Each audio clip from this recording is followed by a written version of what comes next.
Ce qu'un homme pense lorsqu'il voit que ta dignité est plus forte que ton amour pour lui n'a rien de beau, rien de tendre, rien de confortable. C'est dévastateur pour son ego, parce qu'à cet instant, il ne perd pas seulement de l'affection, il perd une position.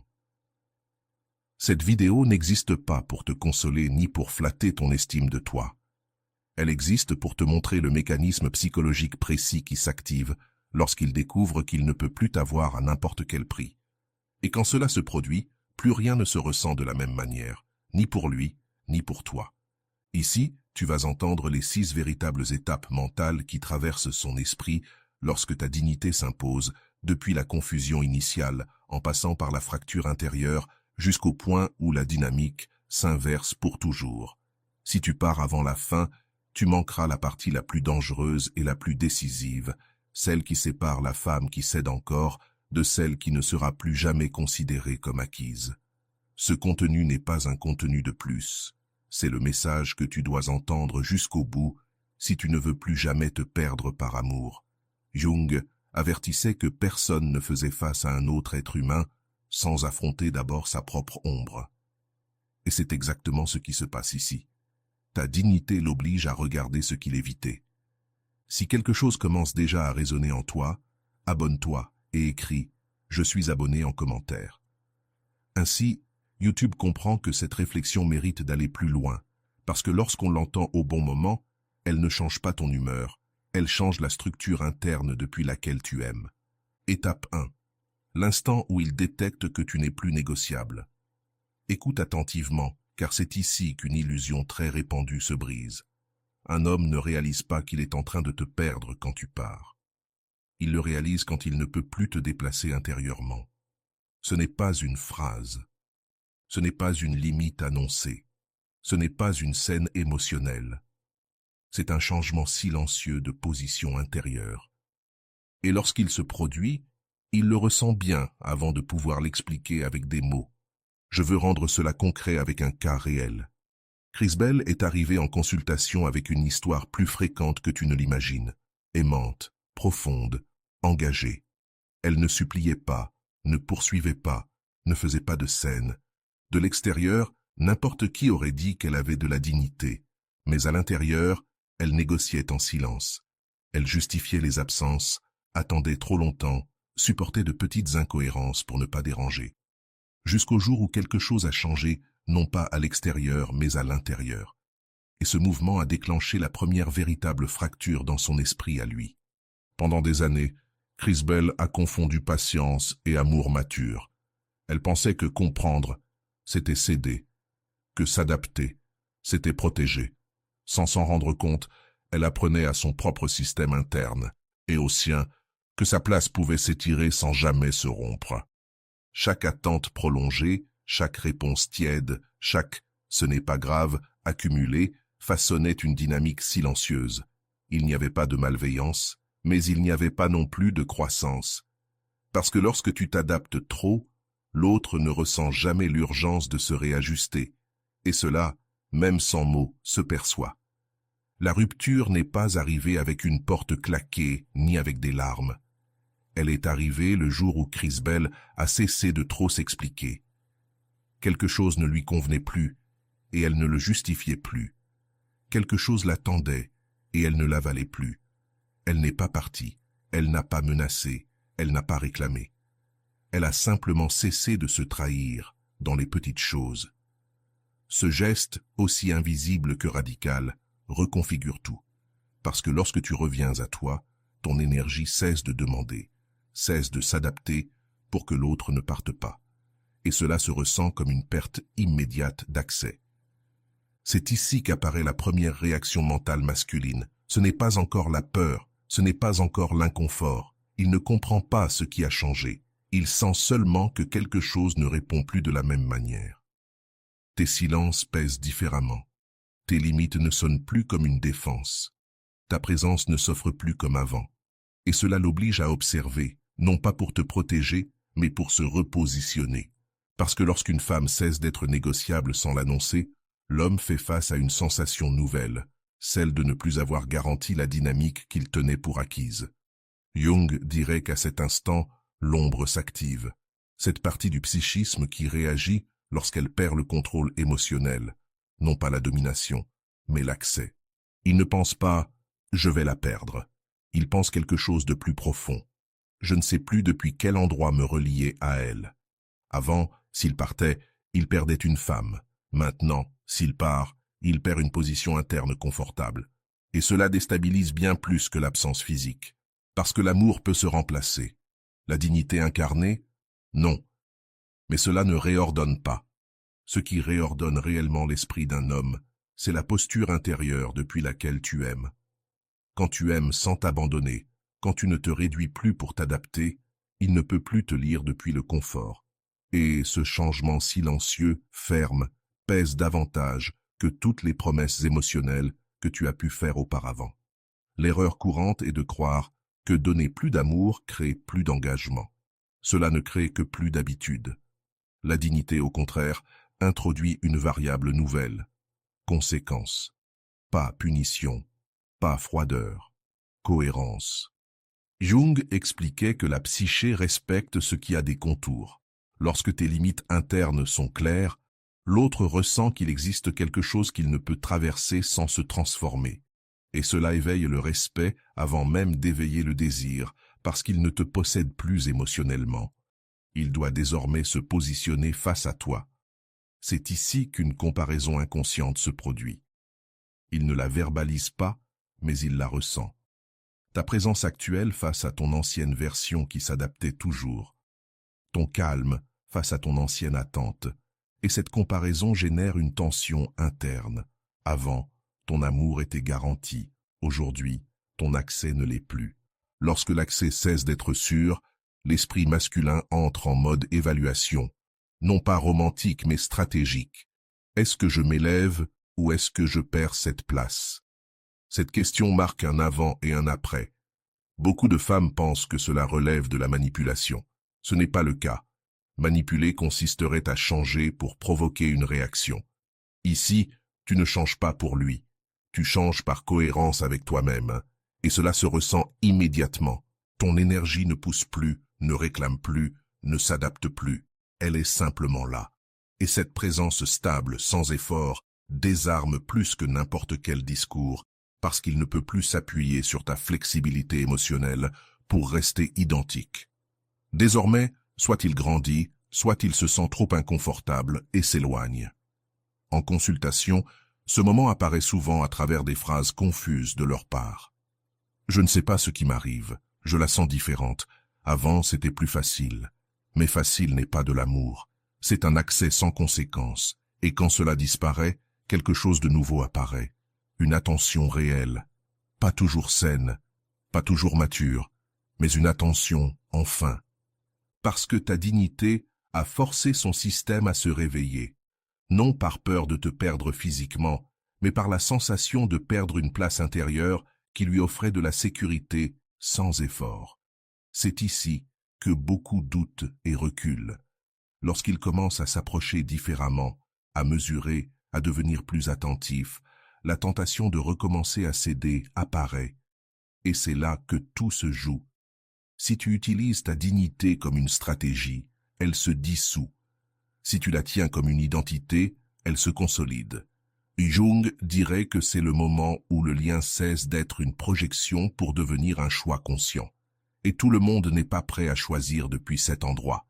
Ta dignité ne garantit pas qu'il restera. Elle garantit quelque chose de bien plus important, que tu ne te perdes pas toi-même. Et paradoxalement, c'est cela qui crée le plus d'impact, parce que tu ne te déplaces plus par peur de le perdre, mais par respect pour ton axe intérieur. L'équilibre change. Il n'est plus celui qui évalue, c'est lui qui cherche à comprendre s'il peut être à la hauteur de la cohérence que tu incarnes sans l'annoncer. Ce respect ne naît pas du sacrifice, mais de la limite. Pas du drame, mais du calme soutenu. Quand tu ne réagis plus depuis la blessure, mais depuis la clarté, il ne peut plus jouer au même niveau qu'avant. Cela dérange, mais cela réveille. Car la dignité ne séduit pas comme l'attachement, mais elle laisse une trace. Une trace qui ne s'efface pas facilement, même si la relation se termine.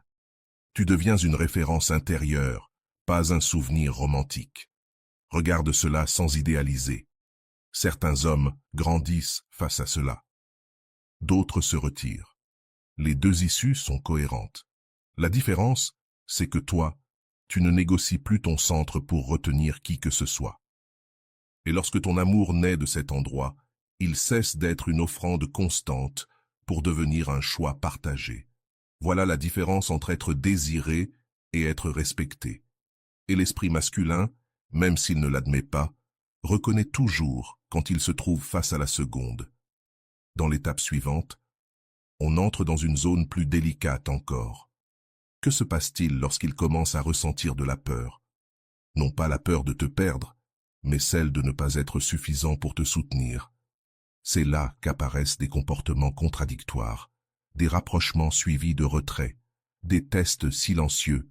Et si tu ne comprends pas ce point, tu peux confondre intensité et amour. Mais si tu le comprends, tu restes stable pendant que la dynamique finit de s'inverser de l'intérieur. Troisième étape. Lorsque le respect commence à se transformer en peur silencieuse. Ce n'est pas une peur infantile de te perdre, mais une peur adulte de ne pas être à la hauteur. L'esprit masculin entre alors en contradiction. Il veut se rapprocher, mais craint de s'exposer. Il te cherche, puis se retire, non par jeu, mais parce que son identité se réorganise. Ta dignité l'oblige à se regarder sans le coussin de ta disponibilité.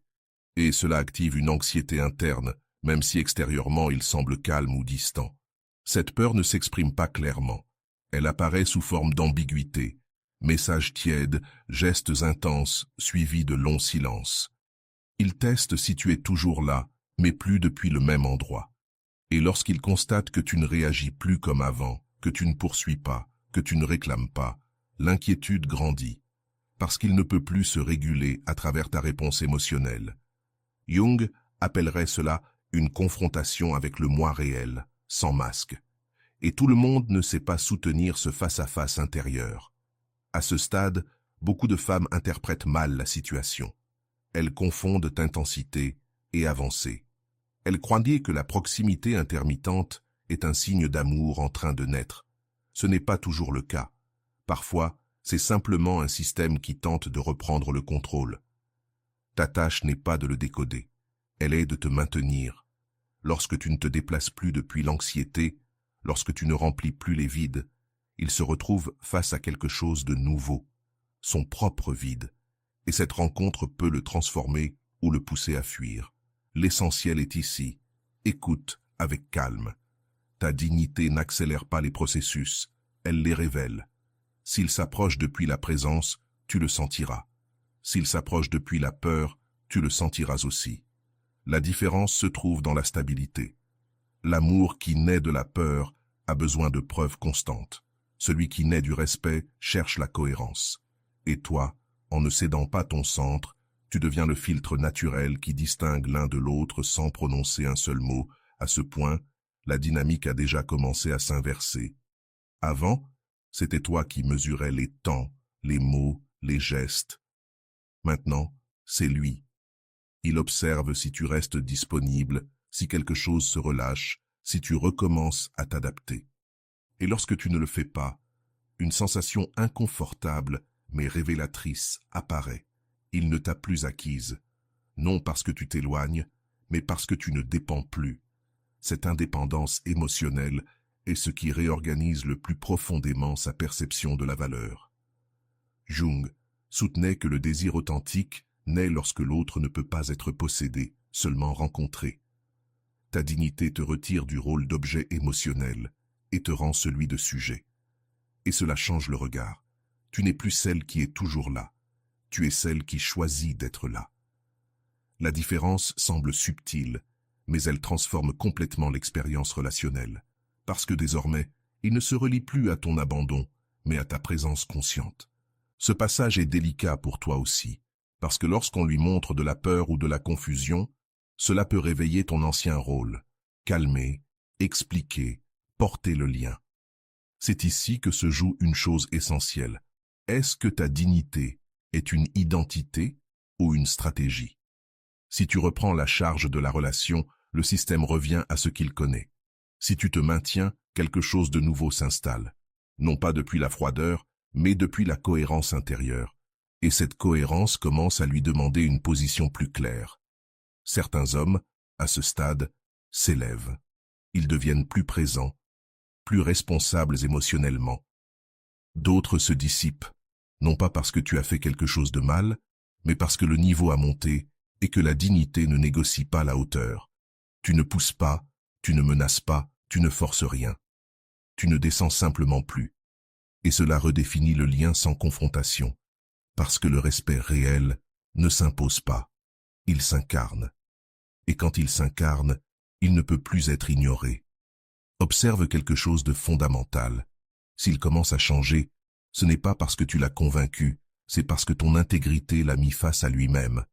Et s'il ne change pas, ce n'est pas un échec non plus, c'est une information. Ta dignité t'épargne des années de confusion. Elle te montre qui peut te rejoindre au niveau où tu te tiens et qui ne pouvait t'aimer que lorsque tu te faisais plus petite. Cette clarté fait mal au début, mais elle libère sur le long terme. Dans l'étape suivante, on entre dans le point de non-retour. Le moment où il comprend qu'il ne peut plus revenir à l'ancienne version de toi. C'est là qu'apparaît une décision interne définitive. Pas toujours consciente, mais déterminante. Et selon la façon dont tu te maintiens à cet endroit, cette décision peut soit le transformer en profondeur, soit sceller la clôture finale avec une élégance qui n'était pas possible avant. Quatrième étape. Le moment où il comprend qu'il n'y a pas de retour. La version de toi qui attendait, qui s'adaptait, qui cédait pour maintenir le lien, ne revient plus. Et cette certitude ne vient pas d'une conversation, elle vient d'une sensation interne irréversible. Il ne peut plus provoquer la même réaction en toi. Il ne peut plus s'appuyer sur ta disponibilité émotionnelle. Quelque chose s'est fermé, non pas par rancœur, mais par cohérence.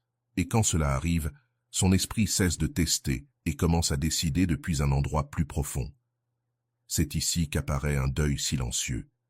Il ne pleure pas ton absence physique, il pleure la perte d'une dynamique qui lui offrait de la sécurité sans effort.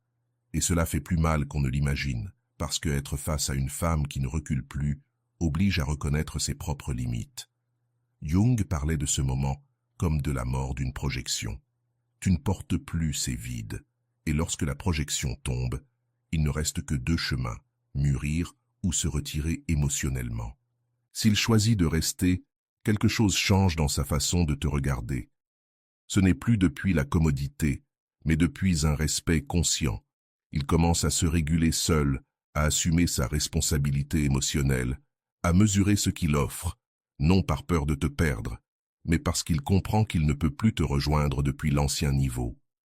Ta dignité a élevé le standard sans jamais l'exiger, et ce mouvement transforme le lien. Tu n'es plus un refuge, tu deviens une rencontre, et tout le monde ne s'est pas aimé depuis cet endroit. S'il choisit de partir, la clôture est différente elle aussi. Il n'y a pas de drame prolongé, pas d'aller-retour sans fin. Il y a une limite interne claire. Tu ne poursuis pas d'explication, tu ne cherches pas à convaincre, et cela laisse une trace, parce que même s'il s'en va, il emporte avec lui une référence impossible à effacer, celle d'une femme qui n'a pas négocié son axe par amour. Cette image réapparaît plus tard, lorsque d'autres dynamiques ne suffisent plus. Ce point est essentiel pour toi, car c'est ici que le doute surgit souvent.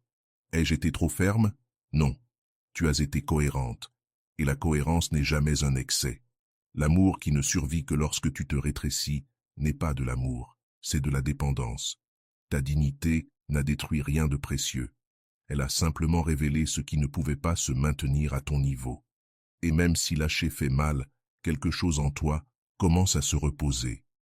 Il n'y a plus de tension constante, plus d'auto-abandon silencieux. Jung dirait que c'est ici que commence ton individuation réelle.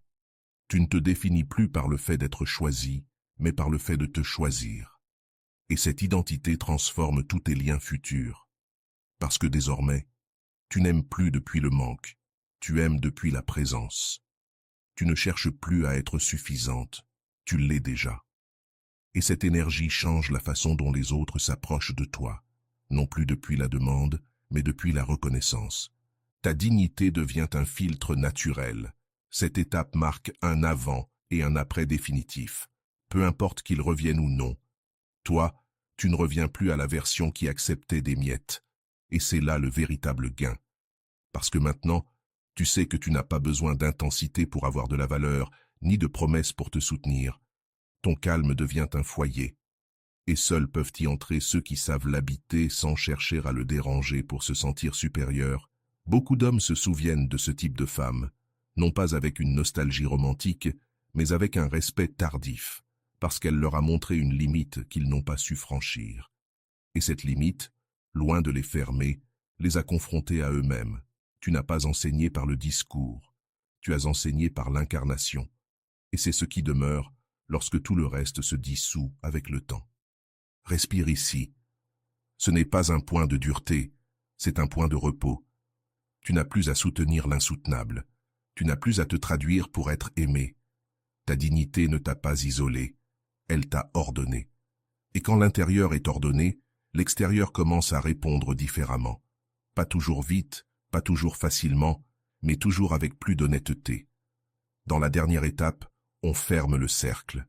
Que se passe-t-il lorsque tu intègres cela comme une identité et non comme une réaction à une histoire précise? Comment se réécrit ta manière d'aimer et d'être choisi? À l'endroit où tu ne te définis plus par ceux qui restent, mais parce que tu ne permets plus jamais. C'est là que l'amour cesse de faire mal et commence à se sentir vrai. 5e étape. Lorsque tu intègres la dignité comme une identité et non comme une réponse à une blessure, tu n'agis plus depuis le passé. Tu agis depuis la présence. Tes décisions ne cherchent plus des faits, elles cherchent la cohérence. Et cela se ressent. Ton oui a du poids. Ton non apaise. Il n'y a plus d'urgence à définir quoi que ce soit, parce que toi, tu es déjà défini à l'intérieur. Cette stabilité change la façon dont on te lit. Il n'y a plus de fissures émotionnelles par lesquelles négocier ta valeur.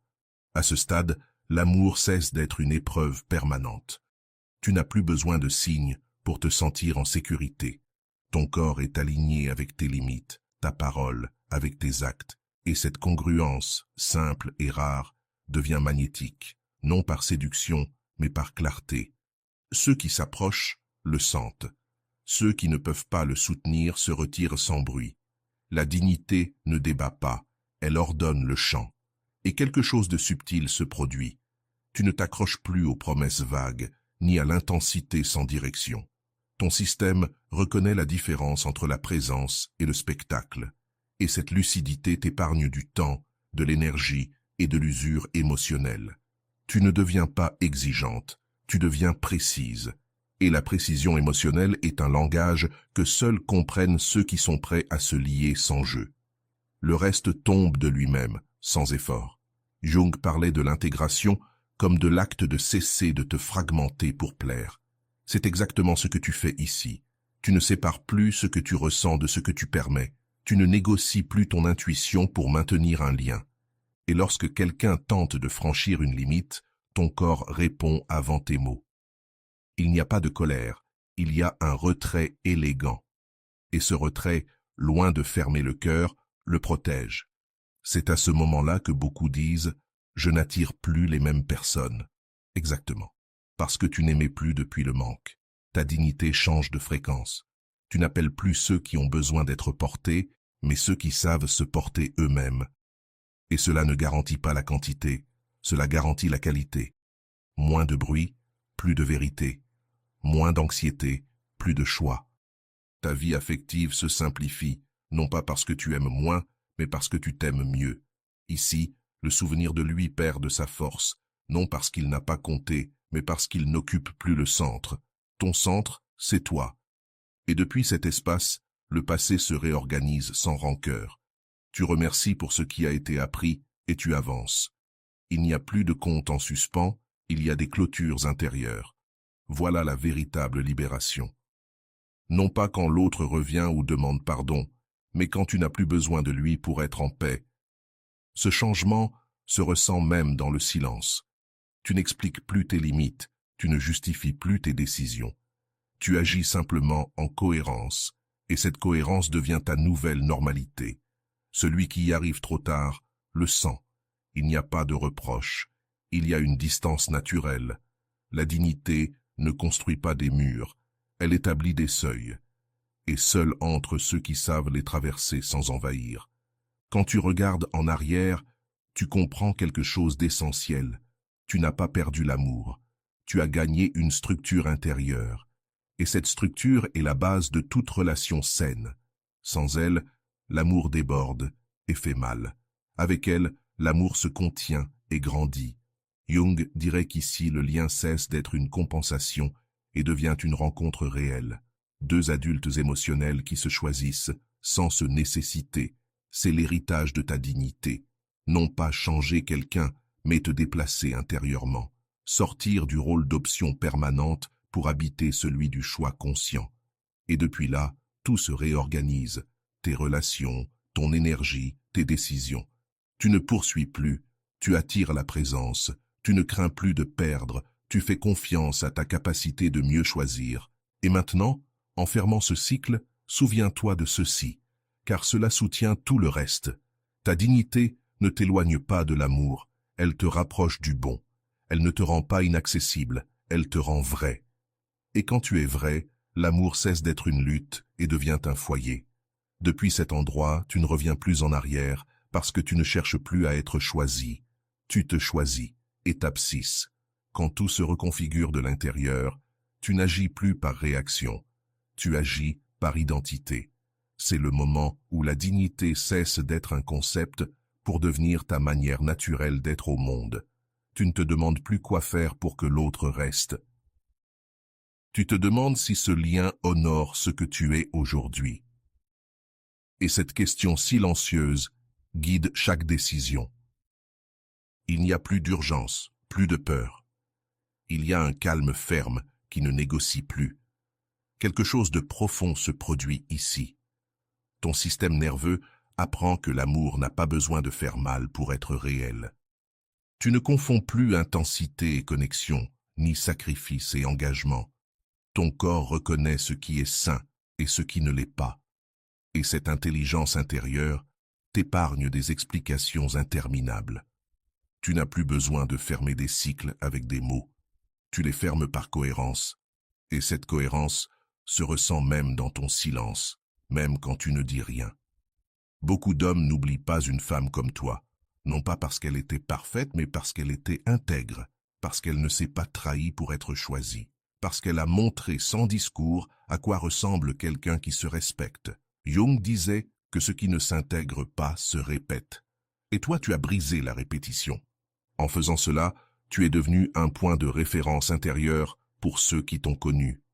Tous ne le remercient pas sur le moment, mais tous s'en souviennent. C'est ici que l'amour cesse d'être un jeu psychologique. Il n'y a plus d'épreuves, plus de stratégies, plus de rôles à tenir. Il y a présence, il y a un choix mutuel. Et s'il n'y en a pas, il y a aussi la paix, parce que ta valeur ne dépend plus d'être désirée, mais d'être fidèle à toi-même. Cette fidélité intérieure est la base de toute relation qui en vaut la peine. Sans elle, tout se négocie. Avec elle, tout s'ordonne. Écoute ceci avec douceur. Tout le monde ne pourra pas t'aimer à ce niveau. Et ce n'est pas une perte, c'est une épuration naturelle. Ta dignité n'exclut pas, elle filtre. Elle laisse entrer ceux qui peuvent soutenir une relation sans dépendre de ton auto-abandon. Et même si le chemin devient plus sélectif, il devient aussi plus léger. Moins de bruit, moins de confusion, plus de vérité. Quand tu intègres cela, tu ne regardes plus en arrière avec culpabilité, mais avec compréhension. Tu comprends pourquoi tu as cédé, pourquoi tu as attendu, pourquoi tu t'es adapté, et tu comprends aussi pourquoi tu ne peux plus le faire. Non parce que tu es dur, mais parce que tu as grandi. Et grandir implique de laisser partir d'anciennes versions de soi. Cela aussi, c'est de l'amour de soi. Un amour qui n'a pas besoin de se prouver, seulement de se soutenir. Carl Jung parlait de l'individuation comme de l'acte le plus courageux de l'être humain, devenir qui l'on est réellement, même si cela implique de perdre des liens fondés uniquement sur la dépendance. Tu as fait ce chemin, et en le faisant, tu as changé ta manière d'aimer, de choisir et de te laisser choisir. Tu ne cherches plus à te compléter. Tu partages depuis la plénitude. C'est l'amour qui n'épuise pas. Si ce message a résonné en toi, reste encore un instant. Like et abonne-toi. De petites actions qui permettent à cet espace de grandir avec toi. Et dis-moi en commentaire quelle partie t'a le plus touché. Parce que lorsque nous partageons depuis la vérité, YouTube met en avant ce que nous décidons ensemble. Et ce type de réflexion ne trouve que ceux qui sont prêts à l'entendre. N'oublie pas ceci en fermant la vidéo. Ta dignité n'est pas une barrière, c'est un phare. Elle ne fait pas fuir l'amour, elle l'oriente. Et ceux qui viendront à toi désormais viendront en sachant qu'ils ne peuvent pas te prendre pour acquise, mais qu'ils peuvent te rencontrer par choix. Voilà la différence entre un lien qui consume et un lien qui soutient. Aujourd'hui, tu ne repars pas avec des techniques. Tu repars avec une vérité incarnée. Tu n'as pas besoin de prouver ta valeur, ni de convaincre qui que ce soit de rester. Ta simple présence, alignée et ferme, dit déjà tout. Comme rappel final, intègre-la dans une phrase qui t'accompagnera désormais parce qu'elle définit ton nouveau lieu intérieur. Je suis la limite qui enseigne à aimer vraiment.